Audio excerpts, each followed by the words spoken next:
Hello, everybody. A few things are not right here. Now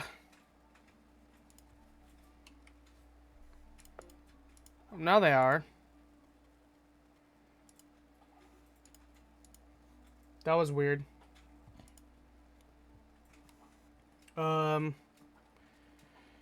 Just like I feel like I'm missing some games.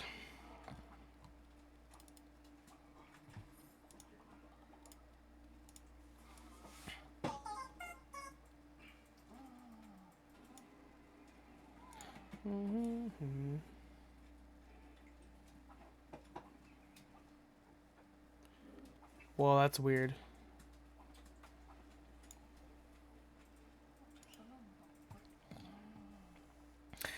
Apollo Justice I have. Celeste I have. Chicory is on here.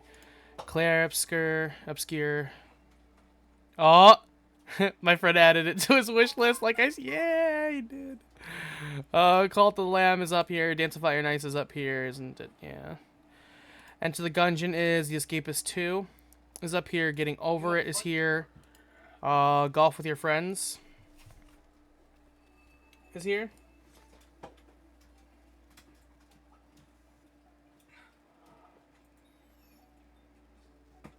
It just seems like it keeps deleting my, like, shit. Hollow Knight's here. Silk Song is here. House Flipper's here. Amori and Nine Souls are here. I know that for a fact. Power Wash Simulator is here. Rhythm Doctor is here. Slime Ranch 2 is here. Spiritfarer, here. Stardew Valley, here. Terraria, here. T-Mod Loader is its own thing. Totally Accurate Battle Simulator. That's not on here. VR chat, although it's not, I gotta play it.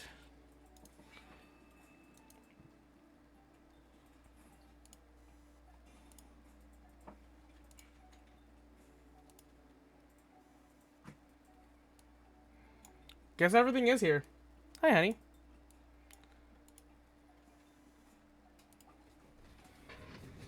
Something just doesn't feel right.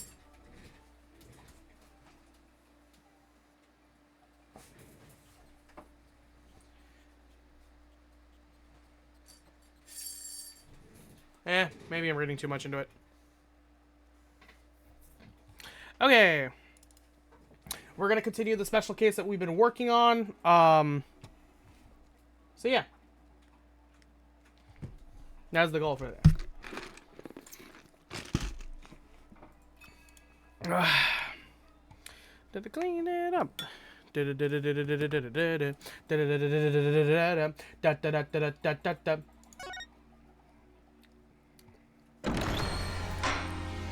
Alright, Turnabout Time Traveler. We are on day 1, trial 1. September 22nd to 8:45 a.m. District Court. Defendant lobby. Number 3. Good morning, Miss Wright. Good morning, Alan. I see you're still wearing your wedding gown. And I will continue to wear it until our marriage is saved. Oh! Soren!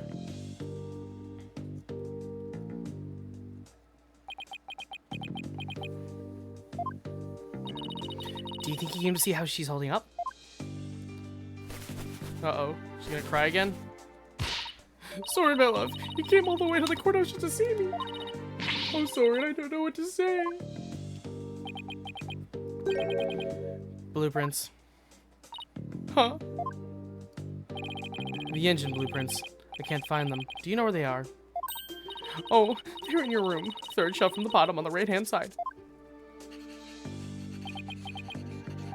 Ah, I see. You fucking dick. I hate this guy. He's leaving already. Don't tell me he came just to ask about some stupid blueprints. Is he really that cold of a person, or is that just how he comes off, I wonder? What about me, Soren?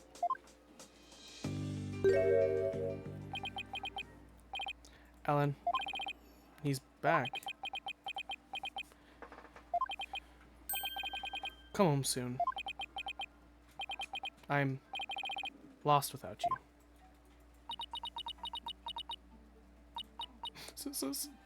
Sorry. Later. Damn, he actually showed an emotion. It's like showing your vulnerabilities is the fastest way to capturing a woman's heart. You should take notes on this, Nick. Please leave me out of this. Anyway, it looks like Soren isn't big on words, but it's clear that he cares about Ellen. Knowing that, I actually feel kind of relieved.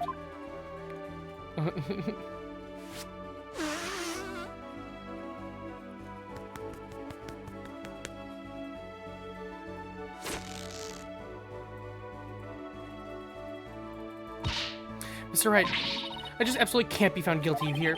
Don't worry, I'm gonna do everything I can to prove your innocence. Thank you, Mr. Wright. The trial's about to start, sir. Edgeworth. Knowing him, he's not gonna yield an inch. So I'm just gonna fight with everything I've got and save Ellen.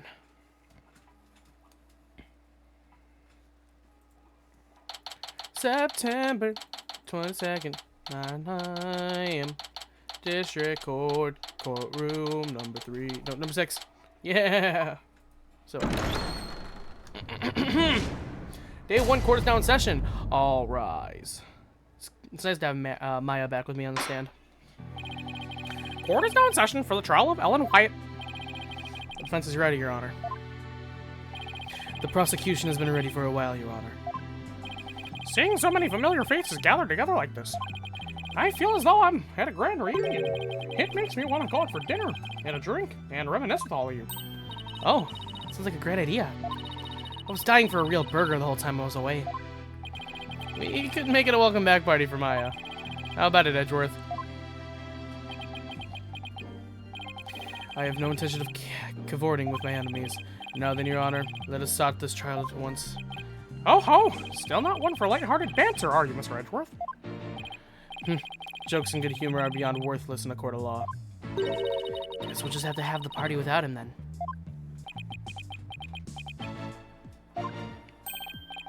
However, were it after the conclusion of this trial, I might consider joining you for your little welcome back party.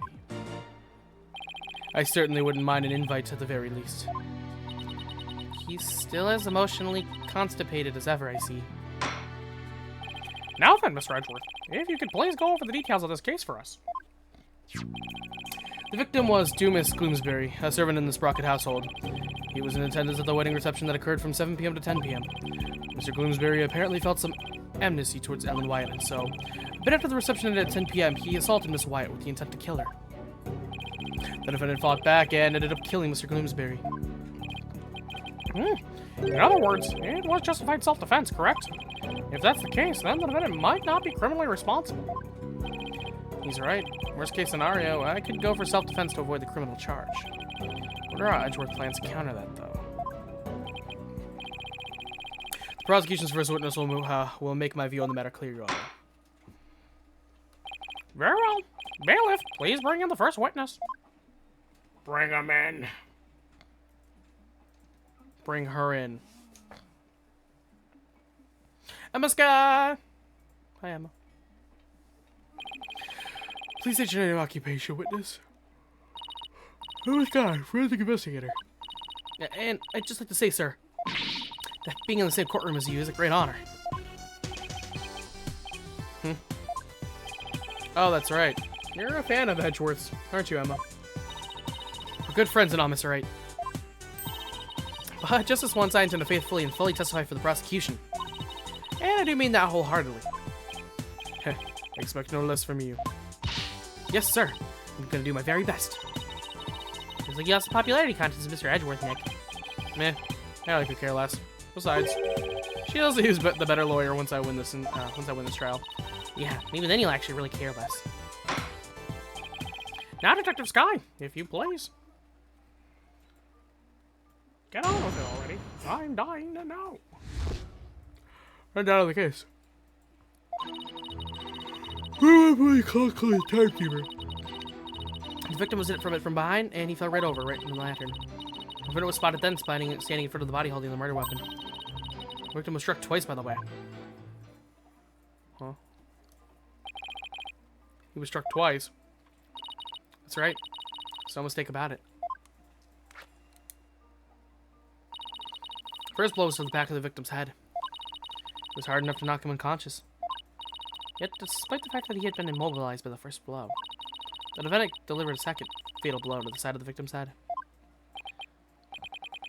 Which means... what exactly?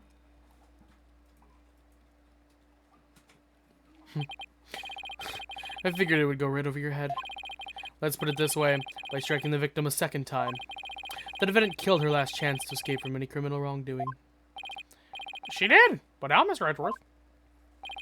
The defendant may have been fighting back because she was being attacked. However, she then went on to deliver a fatal blow to the back with already fully unconscious. Is he saying what I think he is? I don't feel so well. And thus, Mr. Wright has justified self-defense being removed from the table. The prosecution intends to prove the defendant killed the victim with murderous intent. Allow me to belatedly submit the victim's autopsy report.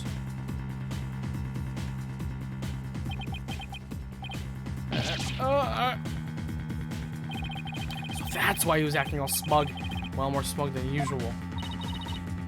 It's fine, right? It's not like we were going to plead self-defense, right? Anyway, right? Right, but now the judge has a negative impression of Alan.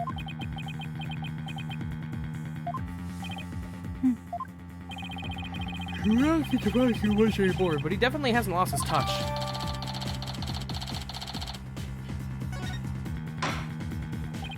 Now then, Mr. Wright, you may begin your cross-examination.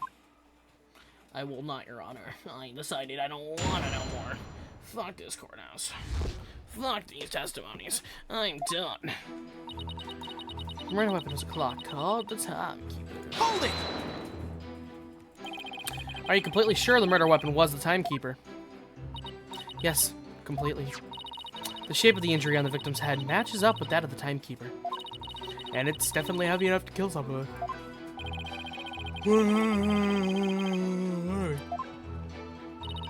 I tried it myself and I was able to lift it up just fine. Maybe you're just freakishly strong? Excuse me, Mr. Wright. I'll have you know that people on the force know me as a dainty forensic investigator. Sorry, but really, you're hardly a delicate flower. Mr. Wright, this is a court of law. Save your antics for after the trial if you know how. Yes, sir. It won't happen again, sir. Moving on.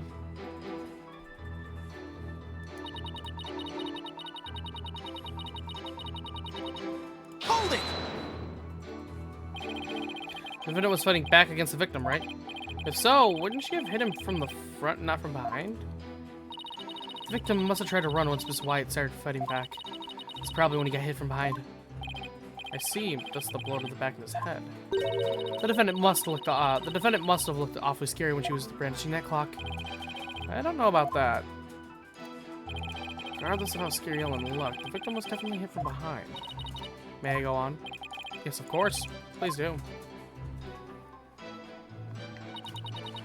The defendant was spotted then, standing in front of the body, holding the murder weapon. Hold it! Well, that's only because she was so panicked when she found him up. But she tried to use the timekeeper to go back in time. Objection! Mr. Wright, do you have any idea how absurd you sound? Well, Miss Wyatt really believed she could travel through time with that clock. You really should have come up with a more credible story, you know. Yes, I agree. Me three, but it's all I've got to go on. Anyway, under the circumstances, the only conclusion we can draw is that the defendant killed the victim.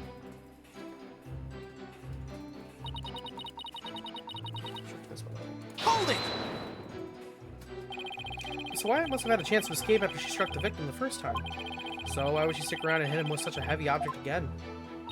Well, about that. Allow me to explain. Why did she strike him again indeed? To finish off the victim, of course. This very act clearly shows that she had every intention of killing Mr. Gloomsbury.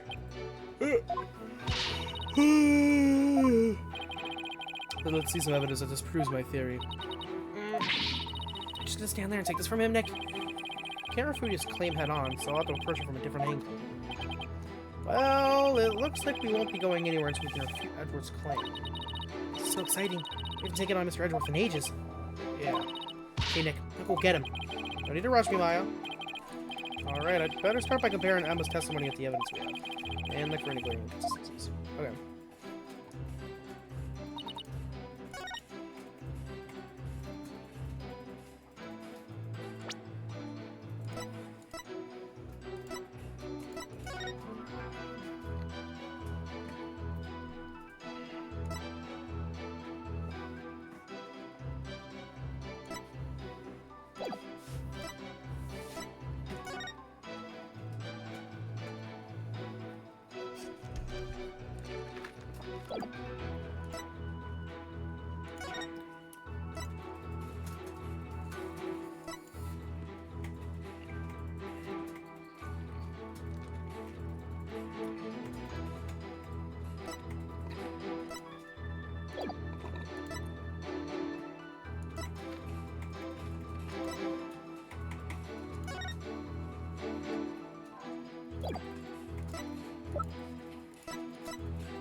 Oh yeah.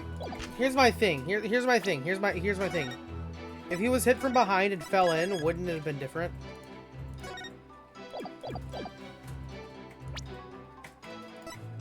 Objection! Okay, I'm smart. Detective Sky, I'm afraid I have to apologize in advance. For what? For embarrassing you in front of your idol. What do you mean? If you take a look at this photo of the crime scene, you'll see that the victim is lying on his back. But if the victim had been hit from behind as you claim, then he should have fallen over into the lantern face down. Ah! It's not enough to simply take someone's side, Detective Sky, even if it's Mr. Edwards. Ah, oh. There does appear to be a flaw in Detective Sky's testimony. That's right. If you're gonna just back down, right down, then you're sadly mistaken. I was unusually fired up today. Don't forget, she's in front of her hero, Nick. If the Steel Samurai came to watch this trial, I'd want to do my absolute best, too. Listen, Mr. Wright. It's entirely possible that the defendant moved the victim's body after he fell over. In that case, there wouldn't be any contradiction, right? Indeed, that was an excellent counter-argument, Detective. You can count on me, sir. So, what do you have to say to that, Mr. Wright? It's possible the victim's body was moved after he fell into the lantern.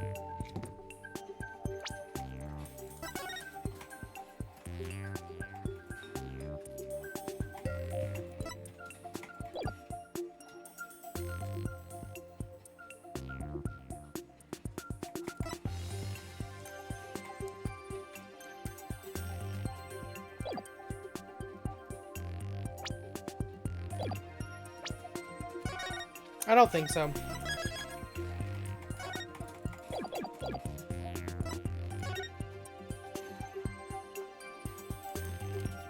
Sorry, Detective, but there's no way the victim's body was moved after his death.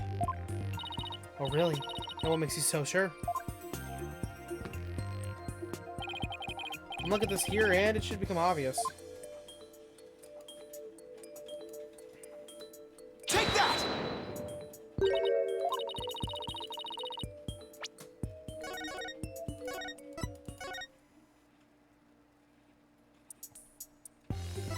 Uh-oh.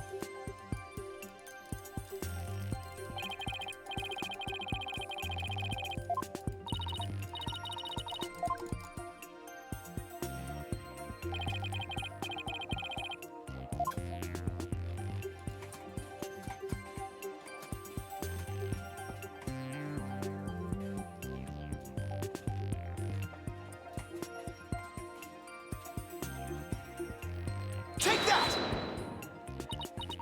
Those broken bits of the lantern. Yes, if the body had been moved after the fact, these fragments would have fallen off of it. But as you can clearly see, they are lying perfectly undisturbed on top of the body. This means that the victim must have been lying face up from before the lantern even broke. You're right. But wait a minute. If that's true, then when was the victim killed? I mean, the lantern was still whole during the reception, right? Right, which means we've just overturned a major assumption about this case. The victim was already dead before the lantern was even broken, and the body must have been inside the lantern since before the reception started. In other words, defense asserts that the victim was killed before the wedding reception. What? Dun, dun, dun, dun, dun, dun, dun, dun. In short, when Miss Wyatt was seen standing in front of the body after the reception, it wasn't the moment just after the murder was committed. It was the moment she happened to discover the body, just as Mrs. Wyatt claims. Objection! Whether the act was committed before or after the reception is entirely inconsensual. After all, it was the defendant who prepared the reception hall for the event in question. Therefore, when the murder occurred, she did nothing with regard to her guilt. She could have killed the victim before the reception, as you claim, and then tried to hide his body in the lantern after the event ended. Objection! Sorry, but that doesn't make any sense. I mean, where would the body have been hidden during the reception in your scenario? That's... Even you have to admit, Mr. Andrew, that this has opened up a new possibility. Explain, Mr. Wright. Well, if Miss Wyatt didn't commit the crime in the reception hall, then that means someone, somewhere, put the victim's body in the lantern. I suppose that makes sense. The dead body couldn't have put itself in there. Exactly, Your Honor. In other words, if the murder actually occurred before the reception, it opens up the possibility that...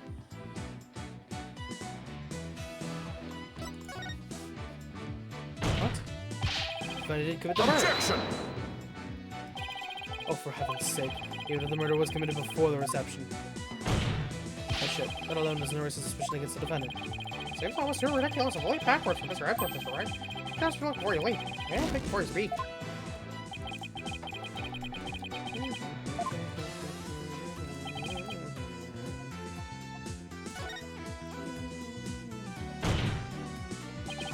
If the body was hidden inside the lantern, then it's possible that the body was moved along with it from somewhere else. Oh, you're right. You can run them out the ears all you want. But do you have any evidence to support what's coming out of there, Mr. Wright? Of course I do. I think the answer lies in a piece of evidence, and it's something that was left at the crime scene that will point us to where the victim was really killed. Oh, that's right. In that case, what proves that the lantern and the body were moved from somewhere else?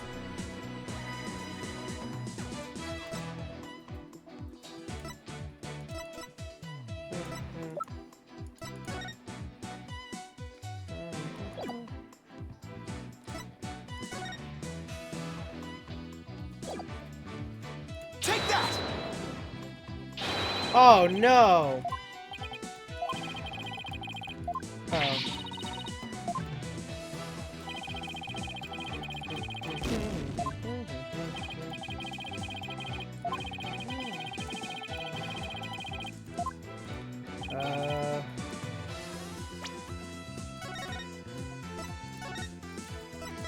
I thought I had that.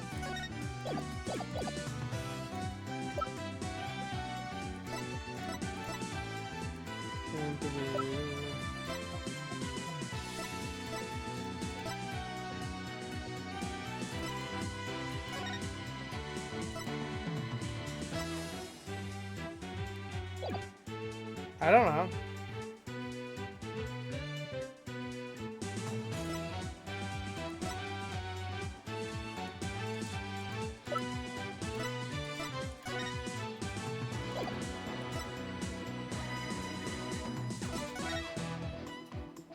Da da da da da da da da da da da.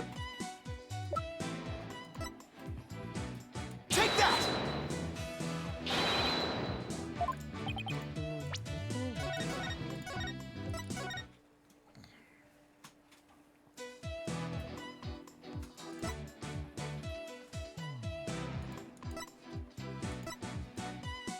Take that!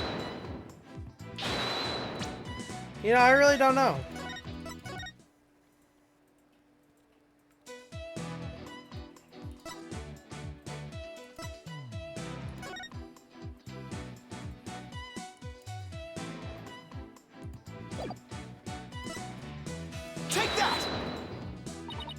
The photo of the victim again. Yes. Oh, is it this? Take that! Flower petals, Mr. Wright.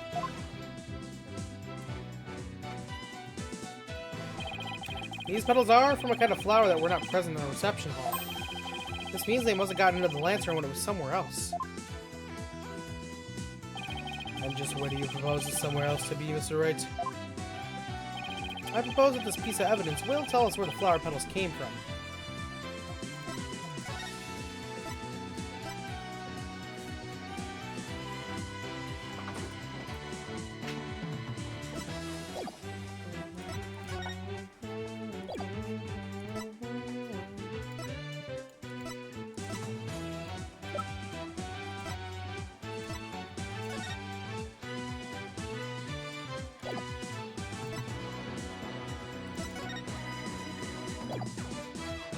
Take that! Let's take a look at the flowers in this picture of the hold. Notice how their petals are the same shape as the petals in the crime scene photo. Yes, I see. They do look to be from the same kind of flower. Objection!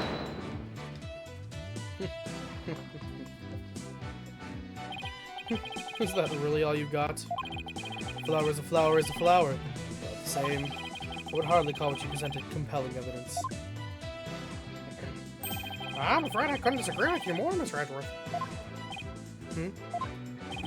I gave a flower of this type to my lovely wife once when we were young. So I can assure you that this is very meaningful and compelling evidence indeed. The soundness of my judgment in this matter is backed by nothing less than pure love. What's your honor? Let it go, Mr. Edgeworth. It's clear you don't know much about flowers. It's not like you have anyone you'd actually give any to after all. Damn! Well, maybe you should study up on them, just in case the opportunity presents itself. No. It's from the man who clearly knows the names of 3 types of flowers. Poorly. That's hardly irrelevant to the case at hand. The defense asserts that it's highly probable the victim was killed in the hold. The body was then placed in a lantern and moved to the reception hall for some reason. It would completely destroy the prosecution's case. What do you mean the body was? Yes, the victim's body was. So the lantern during the entire beautiful wedding reception, while the vet and her betrothed were celebrating their love. What?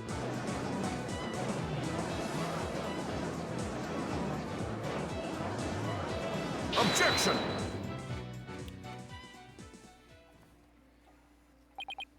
Your smooth talk might work on his honor, but it won't work on me. What are you talking about now? Take another look at all the evidence and you'll soon see what I mean. You should just tell me already. Detective Sky, I'm sure you've already figured out what I'm talking about, correct? Of course, sir. Mr. Wright is the only one here who hasn't. Why don't you leave this to me, Mr. Edgeworth? Very well. Let's see what you can do.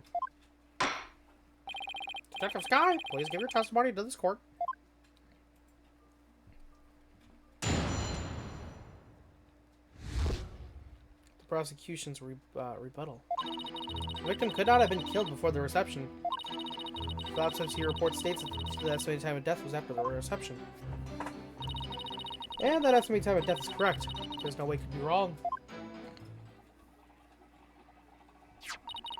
It's clear Mr. Gloomsbury was killed after the reception. And that completely contradicts your claim. Guess so. Some of you took at least a cursory glance at the autopsy report, Mr. Wright. Appears you've grown rusty since our last outing. I suggest you go back and brush up on the basics. Sure. Well, I must say, you're as cocky as ever, Mr. Edgeworth. I beg your pardon. What are you trying to say, Mr. Wright? Just saying that I'll go back with the basics if that's what Mr. Edgeworth wants. I'll prove how badly he's underestimating with a good old-fashioned cross-examination. Very well. Let's see you put your money where your mouth is, Mr. Wright.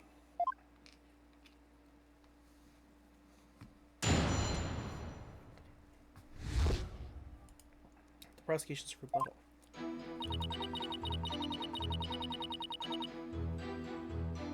Hold it! Sound pretty certain. You must have some solid grounds for making that claim, right? Of course I do. And you're gonna feel silly when I show you what they are. Ready? Feast your eyes on this.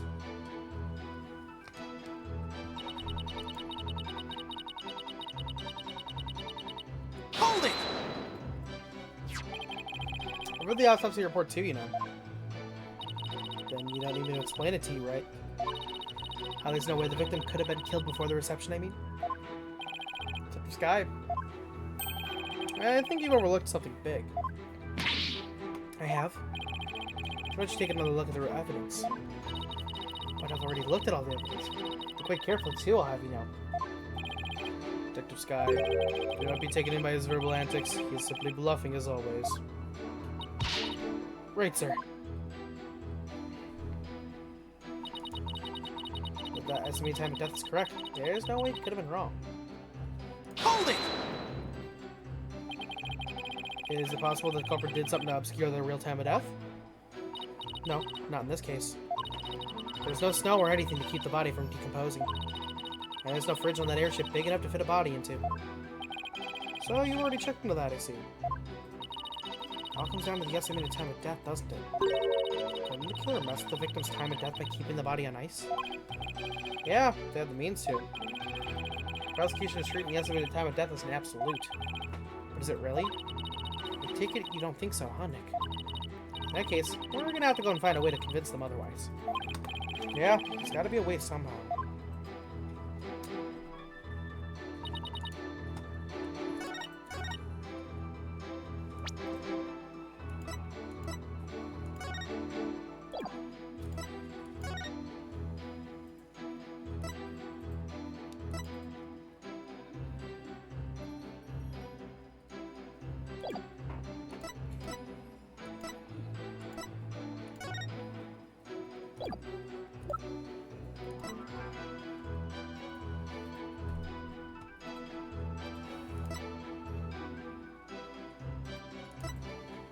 Objection! I admit that the estimated time of death does contradict my theory. Finally, that means your theory that the victim was killed before the reception is still entirely plausible. Huh? What makes you think that? The killer could have falsified the time of death by using a certain item in the reception hall. Please take a look at this. And what is that contraption, Mr. Wright? It's a fog machine, Your Honor. Used to create a specially romantic atmosphere in the hall. And this machine could have been used to falsify the time of death. Yes, Your Honor, because this machine uses dry ice to perform its magic. Dry ice? Ah, yes, the super cold stuff commonly used to make theoretical fog, right? I see, so your claim is that this dry ice was used to keep the body cold. Oh, in that case, I guess the victim could have been killed before the reception.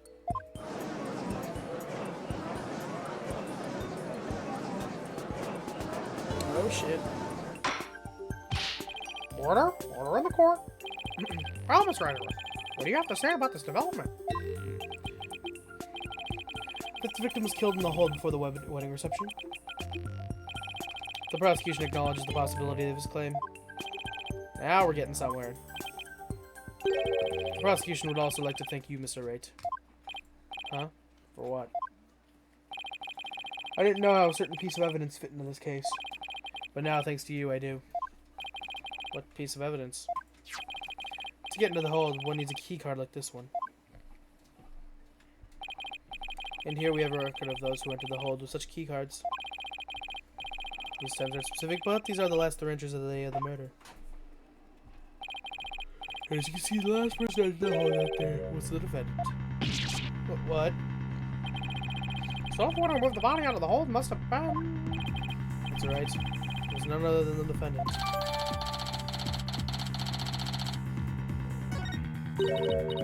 Nick, take a look at this entry record. There are a couple of names on the website's elements. Hey, you're right. According to the entry record, Mr. Edgeworth, here's Nicoti had gone into the hold. Here, Nicoti. It's possible that he could have been the... Objection! Sorry, but Mr. Nicoti was escorting you for just the time. I'm sure they would be happy to testify to that fact if you'd like. Think me cocky all you'd like, Mr. Wright, but my confidence is rarely misplaced. Now then, it's probably safe to assume that after killing the victim in the hold, the defendant moved his body to the hall in order to dispose of it discreetly. What do you mean by discreetly? The defendant volunteered to take care of the reception's cleanup personally. That means she would have had the chance to dispose of anything in the way she wanted, anyway, including taking the lantern off the airship without raising any suspicion. Don't tell me you didn't know about Mrs. White volunteering for cleanup duty, Mr. White. Oh.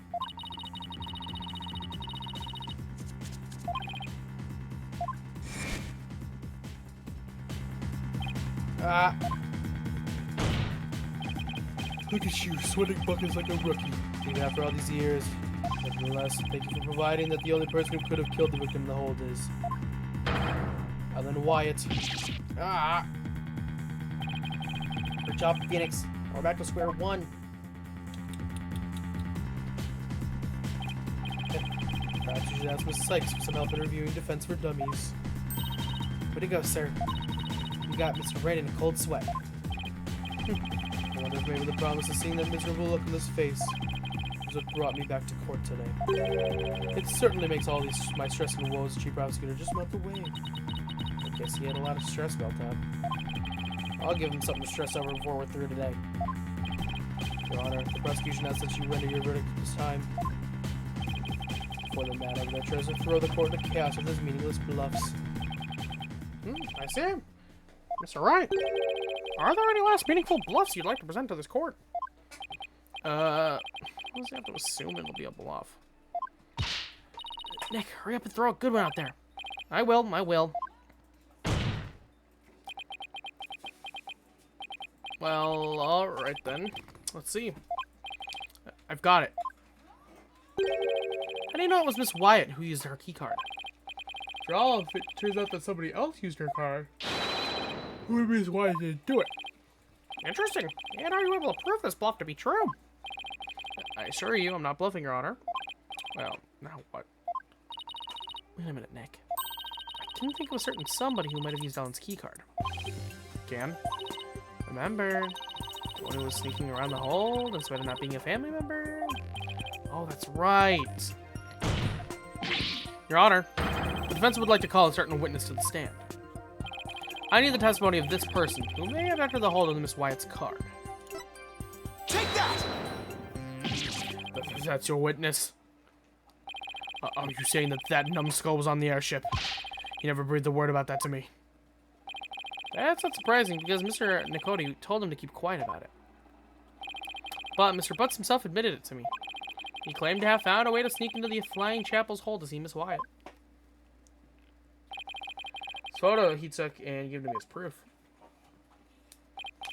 Then was it he who moved the lantern with the body inside of the reception hall? You know as well as I that with him, anything is possible. And this is one possibility we should definitely look into. I can't believe this. What in the world is he doing mixed up in this? Come on, Mr. Edgeworth. Remember what we've been saying since elementary school? Something smells is usually the butts. Yeah, when something smells, it's usually the butts. Yeah. Exactly. Gah, that's Larry. He'll pay for this. Well, if you want to check your payment now, he's right up here in the gallery. Yikes. Bailiff, seize a witness before he makes a run for it. No, why does this stuff always happen to me? Sorry, Larry, but you brought this on yourself. Let us have a break for a 15-minute recess. I ask that both sides prepare for the next witness's testimony during this time.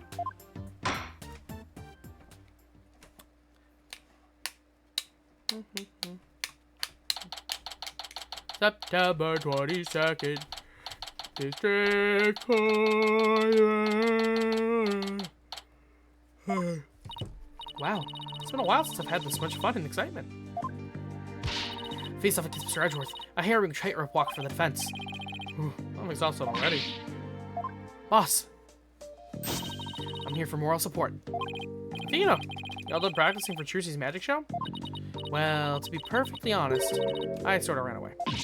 That's because she was putting my life in danger, I tell you. I see. I think I'll need to have a one-on-one with her. You're really athletic and fit, Athena, so Trucy probably thinks she can run you ragged. And Maybe true. Which is why not even sure he can keep up with me and run at full speed. Ha! Looks like you spoke too soon, Athena. Never underestimate the resourcefulness of a great magician. Huh? Magical girl Trucy Wright is on the scene. No! Now, Athena, it's time you practice human combustion magic. Come on, douse yourself in this gasoline. But don't worry, it's a magical trick after all, so it's perfectly safe. Run away! You're not getting off that easily. Ha ha ha. They get along so well, don't they? It reminds me of the good old days. You, me, and Pearlie. Oh, and Detective Gumshoe. Can't forget him. We had all kinds of fun at the crime scenes back then, remember? Leaving me to do all the serious investigating, as I recall. We're all be soon back in session, Mr. Wright. Right, thank you. Also, Maya vanished again. So here's the next witness, right? Can't wait to see what happens. Sadly, I can already imagine it. Watch, she just appeared and disappeared again. Why do they keep doing that to Maya? September 22nd. District Court. Courtroom number 6.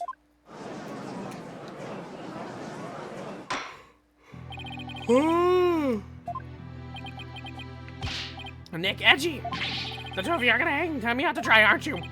No, not the both of us. Just Mr. Wright. Nick! How could you? I don't really think he did it, of course, but I've got to use whatever leads I can. Mr. Butts, there's a possibility you moved the lantern that had the dead body in it. So if you want to clear yourself of any suspicion, all you have to do is testify.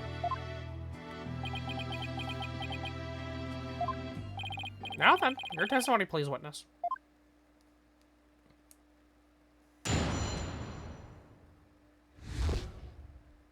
Nick is a jerk face. Nick, you big fat stinking jerk! How can you doubt your best bud? We've known each other since elementary school. Well, get this now, our friendship's over. That's not a good testimony.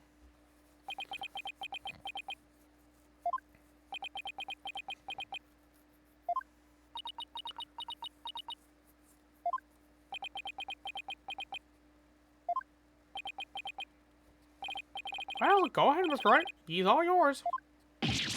Why me? You're the one who called him to the stand, so he's your responsibility. Thanks, old chum. Yes, yeah, you showed me how to give you a shred. You may cross-examine the witness, Mr. Wright. Good luck, though. I would. If there were any testimony to cross-examine. What am I cross-examining?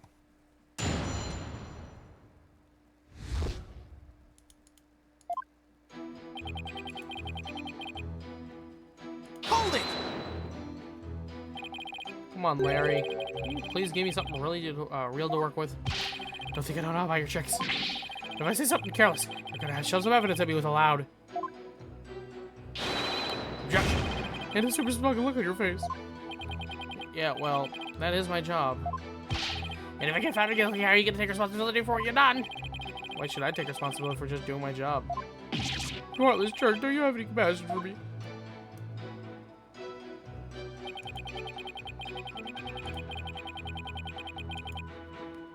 Hold it! Sorry, Mr. Butts, but if it wasn't Mrs. Y then for the hold of that card, then you're the most likely suspect.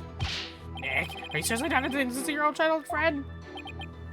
Well, technically yes, but it isn't personal, I assure you. Oh, a true friend would believe in me no matter what.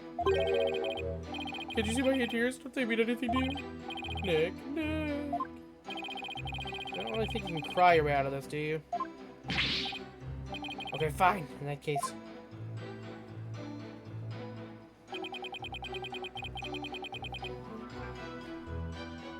Hold it!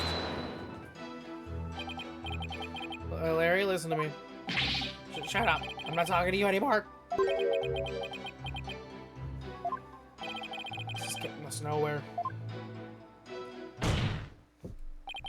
Come off it, Larry.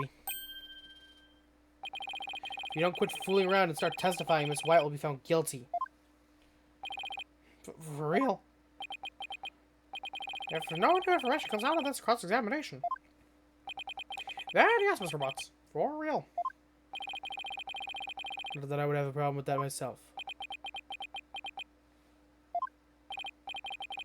Larry, just tell us the truth already.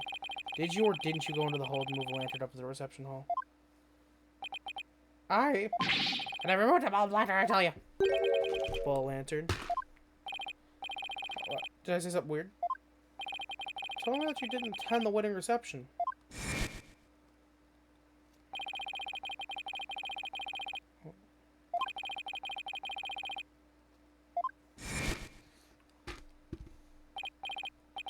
Yeah, so what? Damn, that's odd.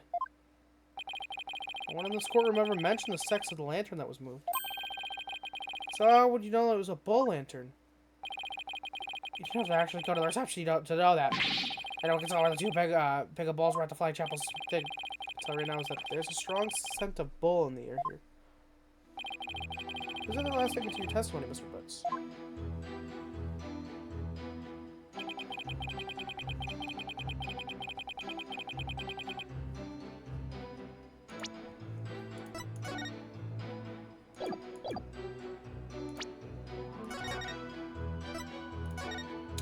Buddy.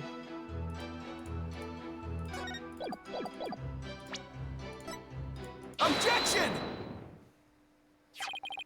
I want you to take a look at this, Mr. Butts. Because unfortunately for you, the pamphlet clearly shows a peg of cow and a peg of bull in their example diagram of the reception hall. Huh.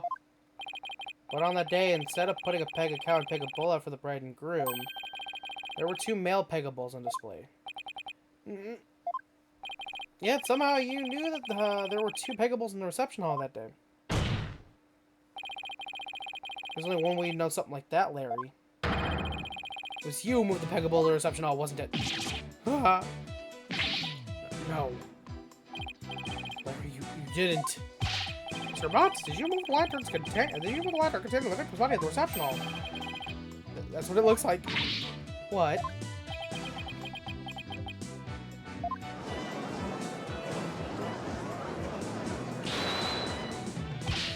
Wait, Nick! You don't think I'm the murderer, do ya?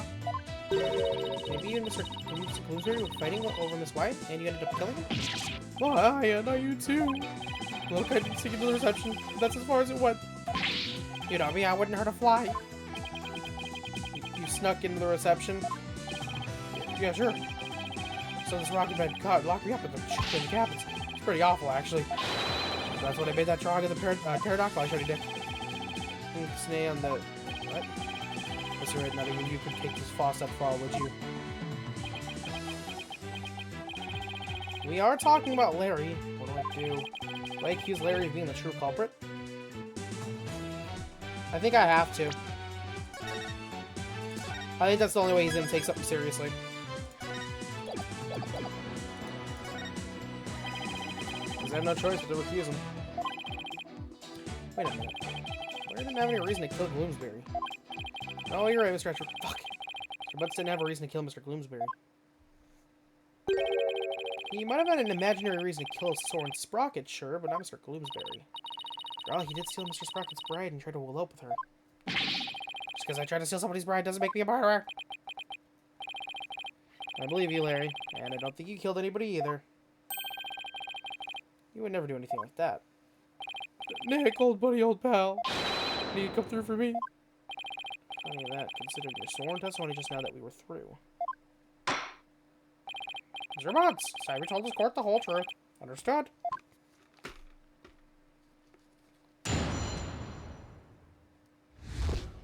Moving the lantern.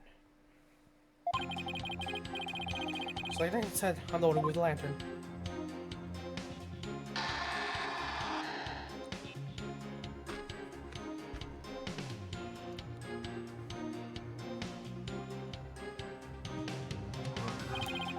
Oh, I was poking around the reception hall before the main event and saw the lantern was broken. There was a note on it that said, "Exchange with the one in the hole." Oh. I decided to do Ellie a favor. So you switched the lantern before the reception, did you? That means the victim really was killed before the reception.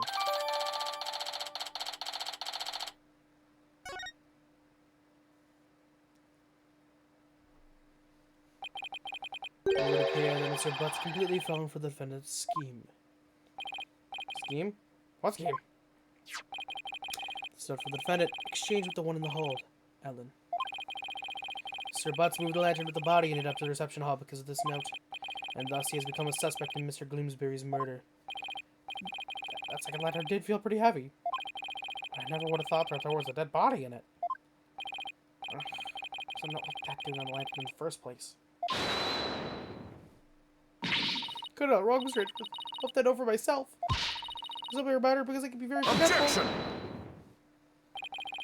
What a sorry excuse, Mrs. White. The prosecution contends that this note shows one facet of the defense's murderous plan. And you, Mr. Butts, you played right into Miss White's hands. No way, Edgy. I don't believe it. Objection! Do you still really believe Miss White to be the culprit, Mr. Edgeworth? Of course. The stance of the matter remains unchanged. If you think I'm wrong, then prove it with your cross-examination. Gladly. Very well. Mr. White, you may cross-examine the witness.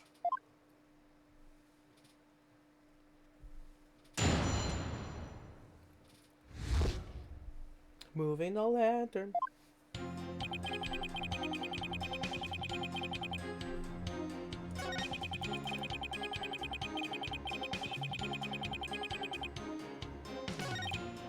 Hold it! Why didn't you tell us that sooner? Because I didn't think you guys were going to be suspicious of me, that's why. We're suspicious of you now because you tried to hide it. My thoughts exactly.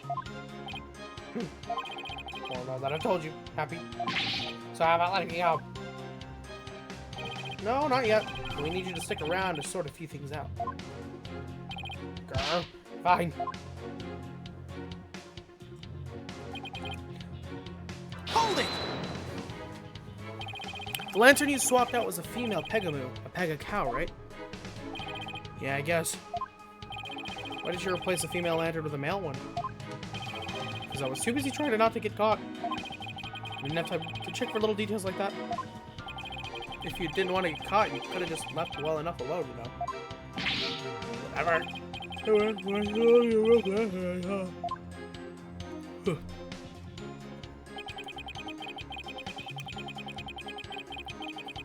Hold it! And I wasn't just you, was it? Well, I guess not, but I'm gonna let my dear sweet Allie do all the hard physical labor on her own. It's precisely that thought process that constantly gets you in trouble, Larry. Besides, it was my big chance to show her how much I cared about it. But I decided to do Ellie a favor. Hold it! Nobody saw you the whole time while you were switching the lanterns. Nope, I didn't get caught. Not that time, anyway. Not that time. Yeah, but I tried to sneak into the reception hall the first time. I didn't have as much luck. Those sprocket guys spotted me and nabbed me. All my words are failing me right now. But exciting, don't you think? I need help. And then they locked me up in one of the cabins. Nick, what are you asking about stuff like this for anyway? Should you be trying to prove Allie's innocence? Well, that statement is important in this case. So Butts trying to crash reception, subsequently getting locked up in the cabin. I believe this might be important facts in this case, Your Honor. Very well, Mr. Butts, please add that statement to your testimony.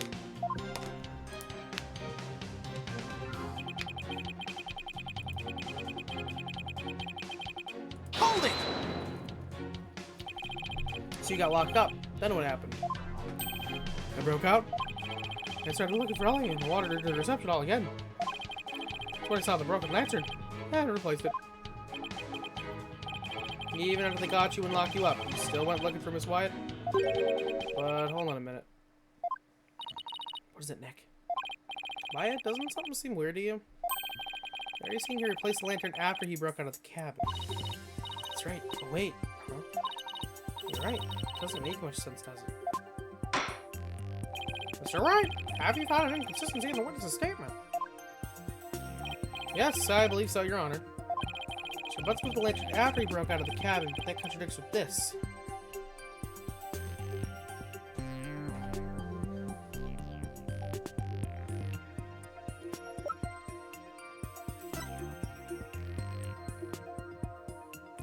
I don't know.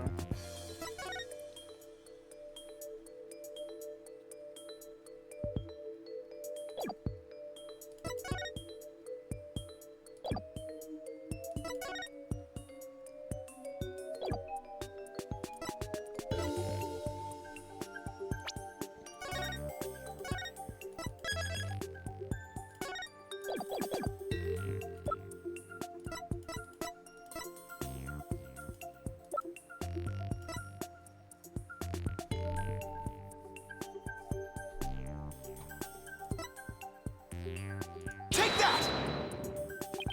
And in what sense does this piece of evidence contradict with the statement? It doesn't contradict it at all, does it? Indeed. Oh, no, it might be your honor. It's a just made a tiny mistake, that's all.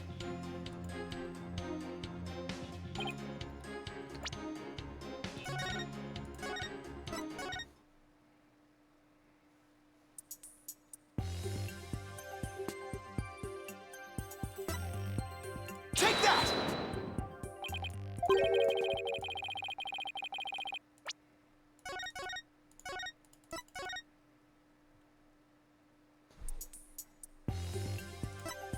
Take that!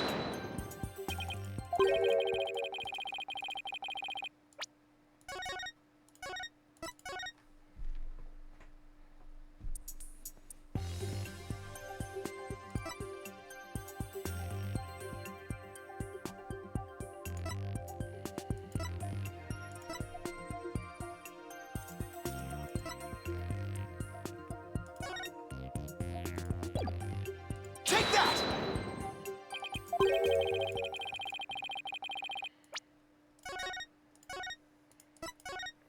Um...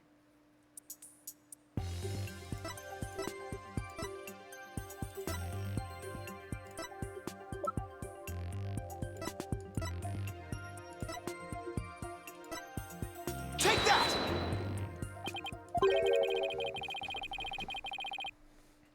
I don't know. Oh, we're just gonna keep trying these things.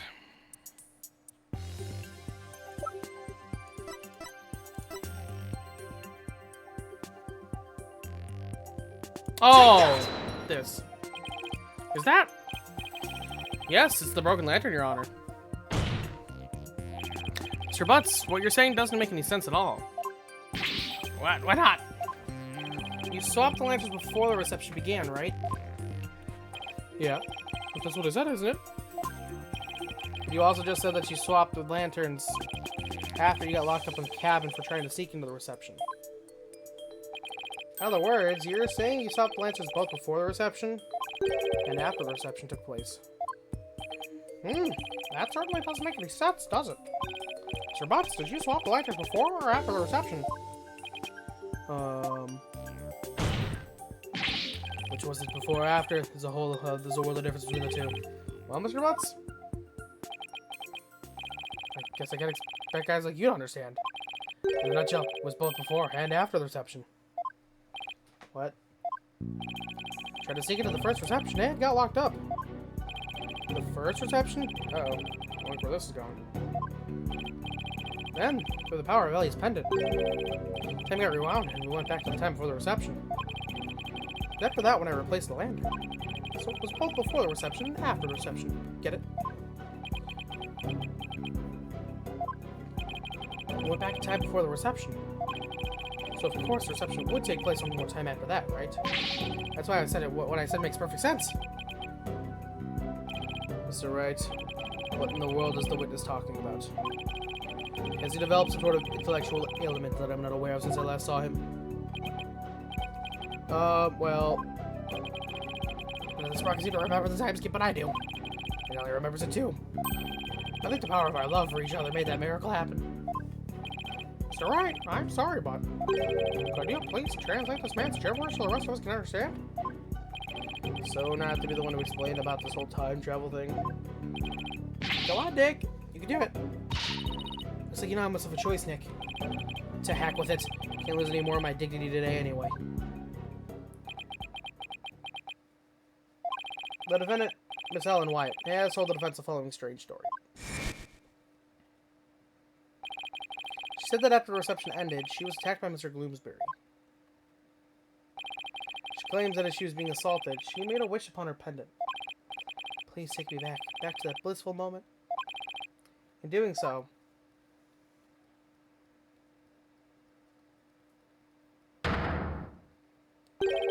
time apparently rewound itself just before the reception began. It what? I know it's hard to believe, but think about it this way. Through the power of the pendant, both Ellen Wyatt and Larry Butts experienced time travel. What?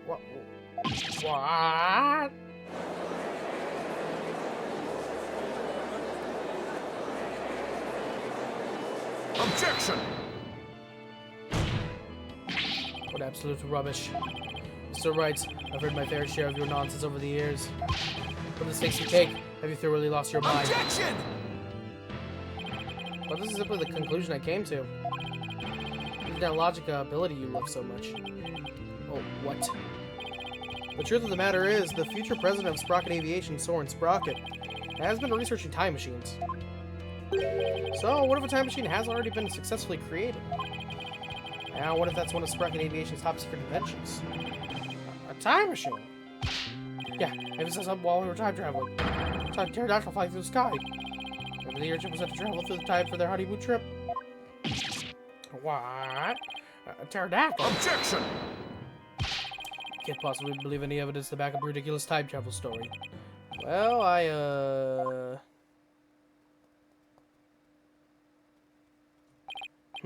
as I thought. In any case, I now have the evidence to prove that you're no more intelligent than Larry. Not so fast now, Edgy. I'm not the same old Larry you used to know. Oh. You want evidence? I've got your evidence right here. It's the photo secret I took of my first reception. What? What?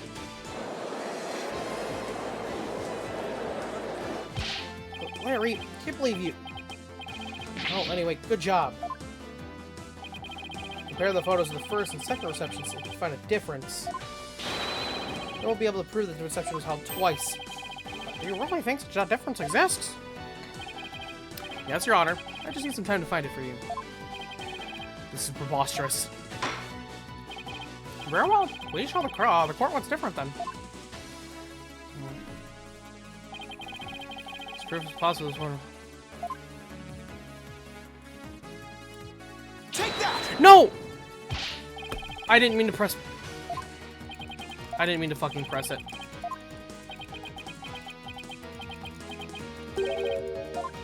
I didn't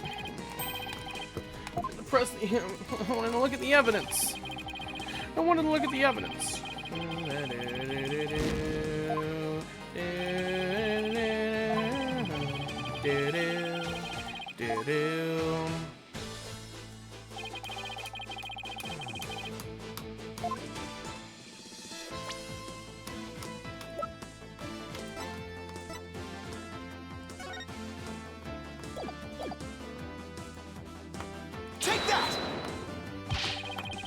Please direct your attention to Miss Wyatt's bouquet of flowers. Photo one of her in-laws took. The defendant's holding a yellow bouquet. But in the photo Mr. Butts took, she is holding a red bouquet. You're right. That's impossible. What does it mean?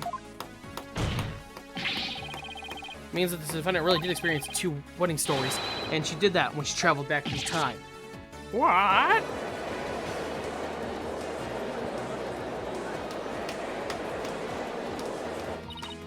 Nick, you did it. Proved Ellen's time travel story to be true. Yeah, I can hardly believe it myself. Just as Ellen said, reception was held twice. This turns every reception we base this trial on Objection! down.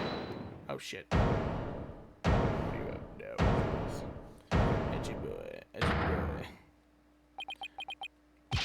I refuse to accept such a ludicrous argument. This is pure fiction under the guise of a... There's no such thing as time travel. I know it's hard, but can't you suspend your disbelief for 1 nanosecond, Edgeworth? I bet sci-fi movies push all your buttons the wrong way, don't they, Mr. Edgeworth? I can totally picture you yelling, "That never happened," every 5 seconds at the screen. Maybe you should stay away from movie dates altogether. That's neither here nor there. This is real life we're talking about. But the proof is clearly shown in the 2 photographs. That's right, Mr. Edgeworth. No matter how Objection! explainable. Fine. I'll entertain your absurd delusion. If only to demolish it before your very eyes. What? Let's start with this then, shall we? There's one thing your time travel theory fails to explain. Why nobody else saw it. And that is the memories of the other guests there. I was so fucking right. The defendant and Larry remembered the reception occurring twice. But no members of the Sprocket family has even no member has mentioned such a thing. Because the time machine is classified technology. It is, I am not done, you bird brain. But bird brain. As I was saying, if the entire family had been sworn to secrecy, then why hadn't they sworn the woman who was marrying into the family to secrecy too? That's a good point.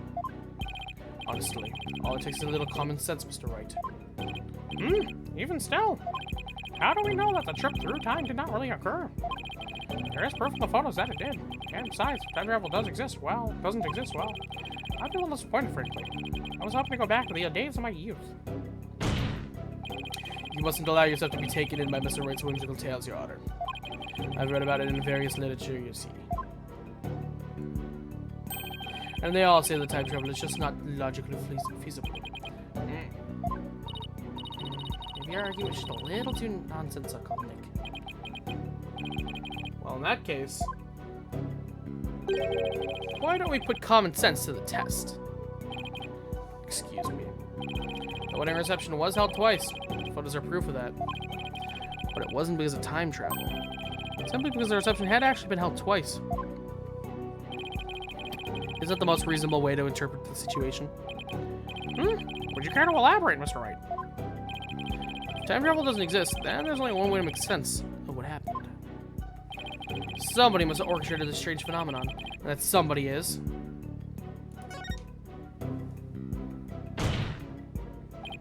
What if all the guests at the reception conspired together to hold the reception twice and keep quiet about it, like I said? What? And for what purpose would they conspire to do such a thing? See, honey? Look at this. Well,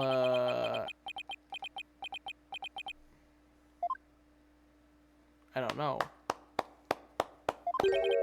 Ha ha ha, brilliant deduction defense. Oh no.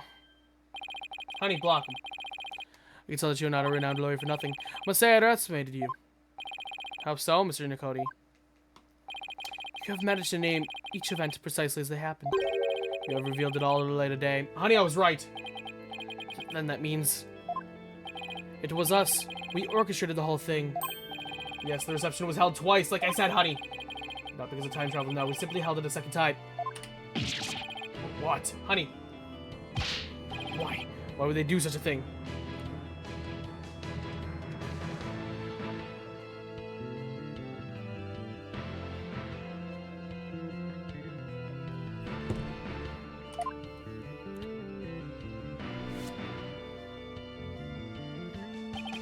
To make it as though the murder Miss Ellen committed never happened. Master Soren figured that if Miss Ellen, who had killed Bloomsbury after the first reception, experienced the reception one more time, she would think it was all a dream. It was he who ordered us to make it happen.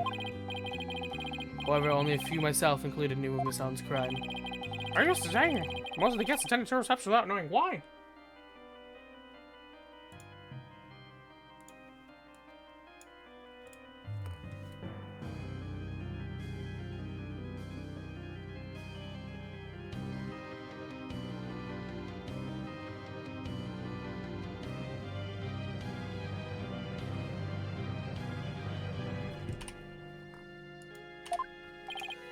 Indeed, they needed no reason.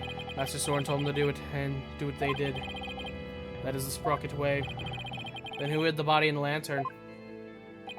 We did. But we did not anticipate the pedals finding their way in, nor the actions of Mr. Butts. And that's how you intended to cover the whole situation up. There's just one thing everyone here has wrong. The real scene of the murder was not the hold, it was the Vista deck. What? Then Mr. Wyatt's recollection of the events must be correct. I admire we tried to cover this incident up. The fact that Miss Allen killed Gloomsbury is undeniable. This is quite a turn of events.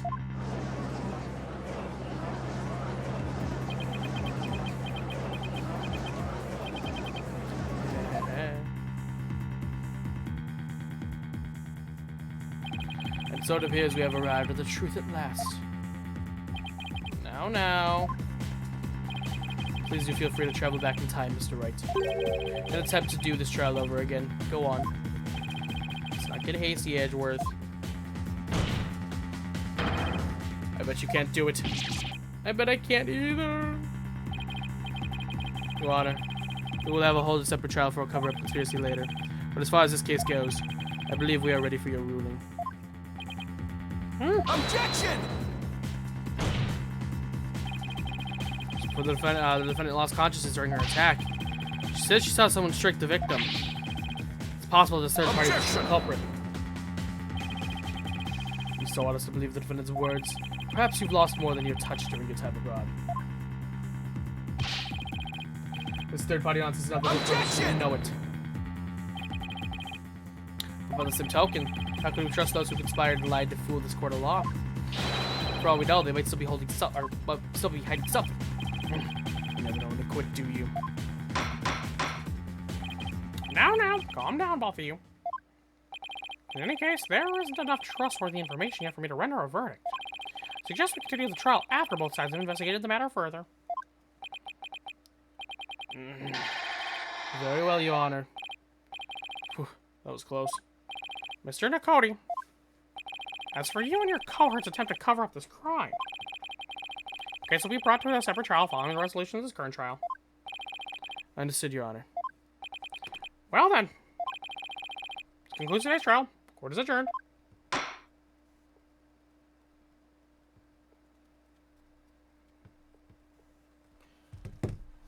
Huh, okay. A little bit more interesting.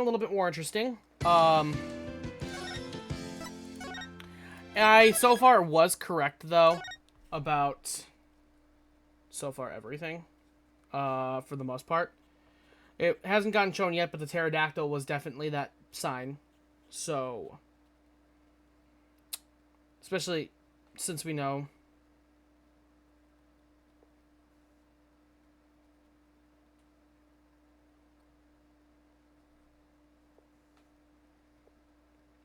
We know.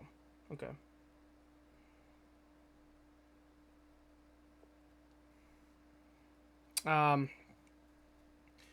I knew it.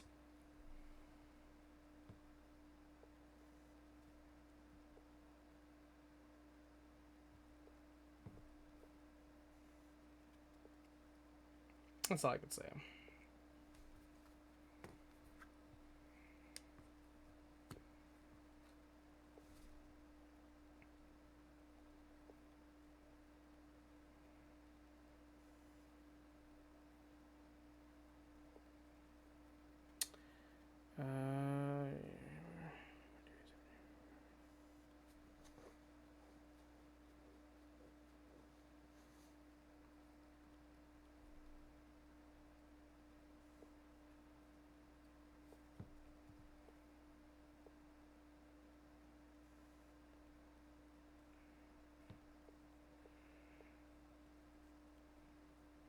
Alright.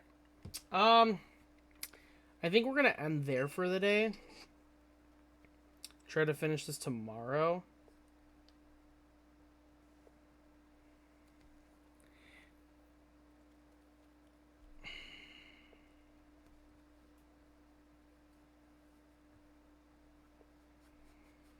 This case just, I mean, at least as of right now, like, it just feels like they're trying to make a case, like,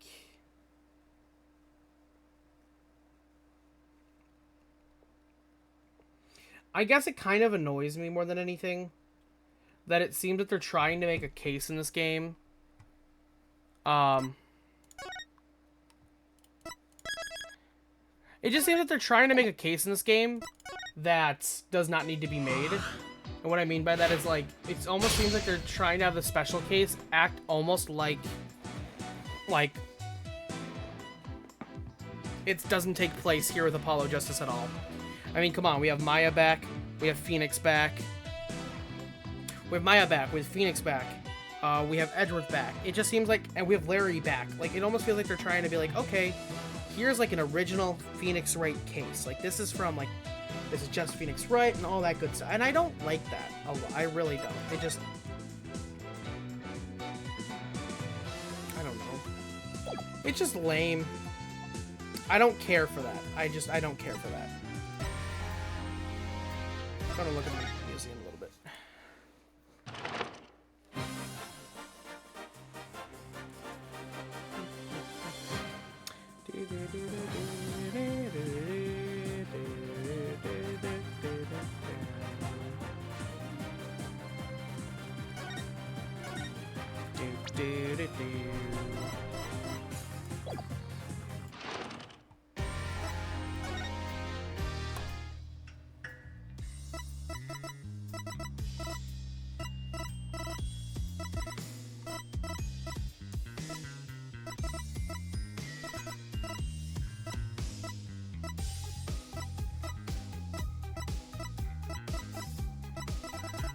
I can't wait to look at this more in depth.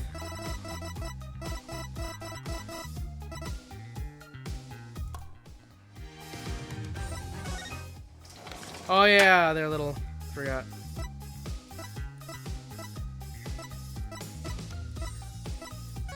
Oh, I do miss the old drawn look.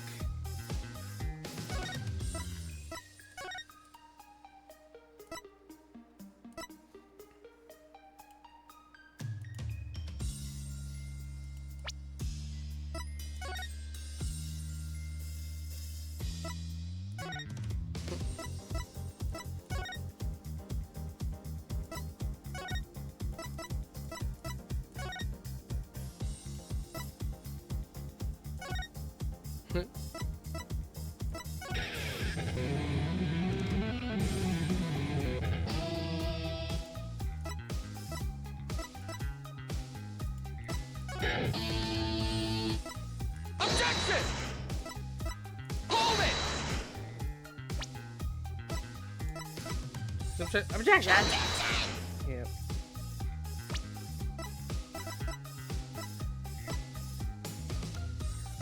Objection!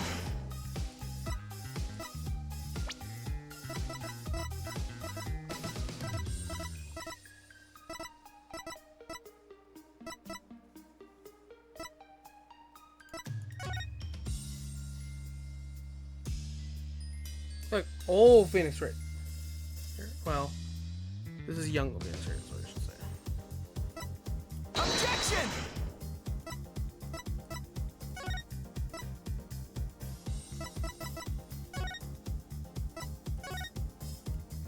Oh, I miss him.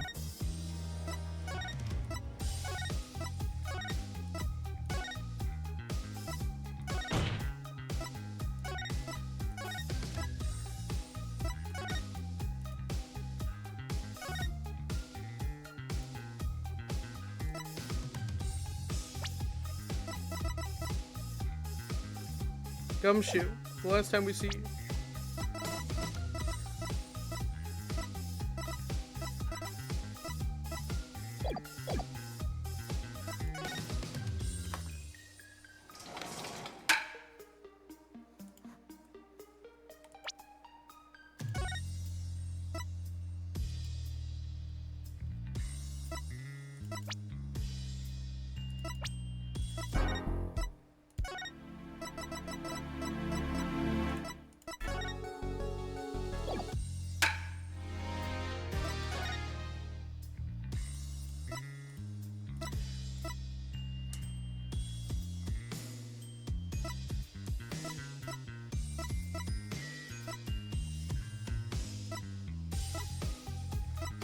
Okay, so it shows me what I haven't gotten.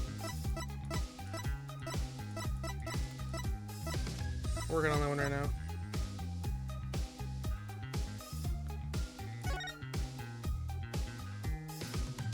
Oh, there's a progress.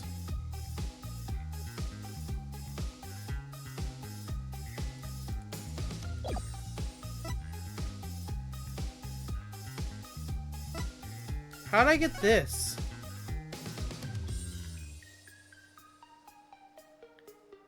Yeah, examine the broken lantern. But it's not... I don't understand this. I'm glad I got it. Oh, God.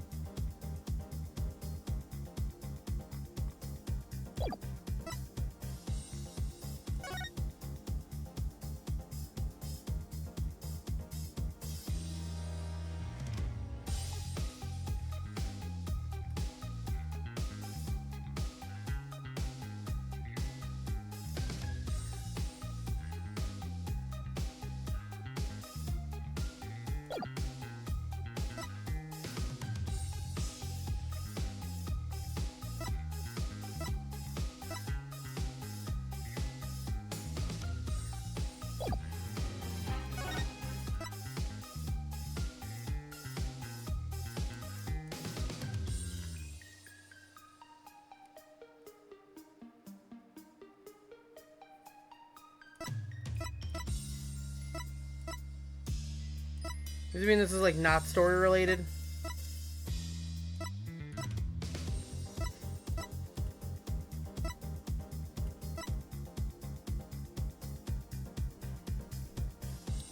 Like, what is that? What do you think that means?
Maybe that's what that means. You can't play it on story mode.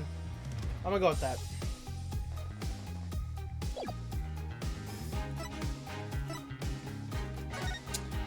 Did we get all the videos down here? Well, I don't want to see that yet. For the most part, it looks like we did. I don't see it. I don't see it. Didn't happen.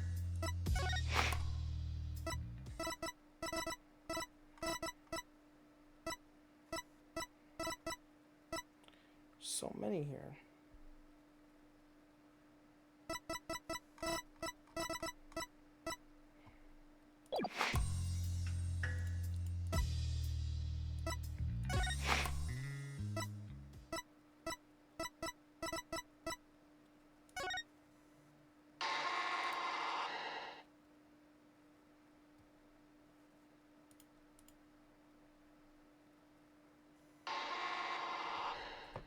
Oh, are these like the movies, like the beginning stuffs?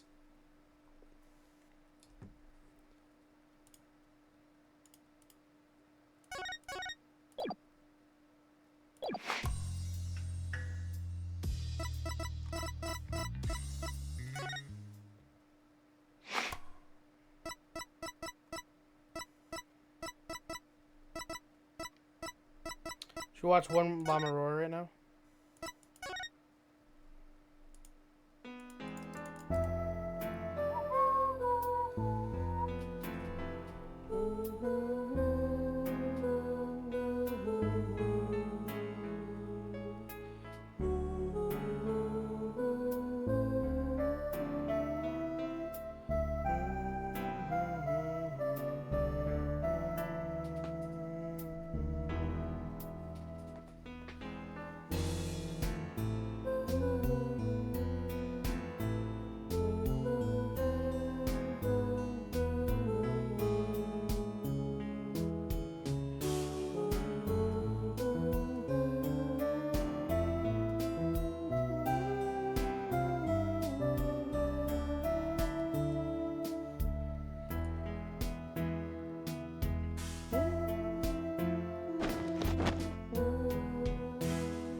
I don't feel like that's 95 seconds.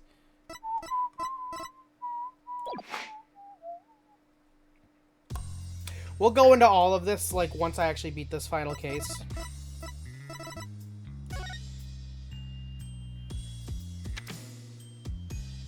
Well, that could spoil something, so we're not going to look at that yet.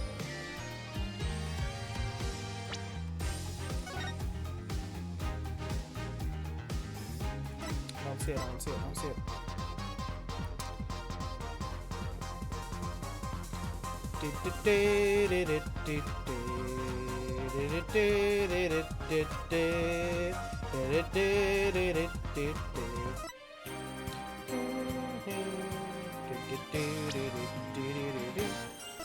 Can't wait to unlock this.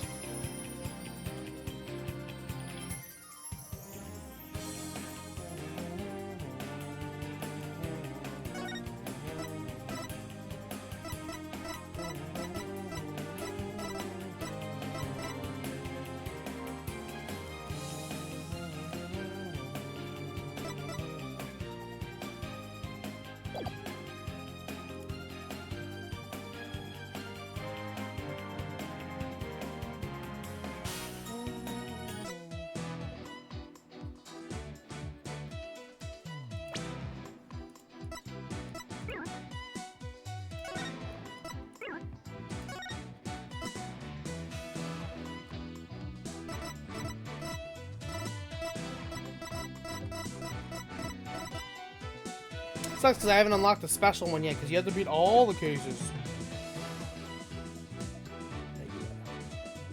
Alright, well, I'll talk to y'all later. Tomorrow I will stream again, hopefully beat this case, and can finally put the first 6 games of the Phoenix Wright Trilogy to rest. I will see you all later.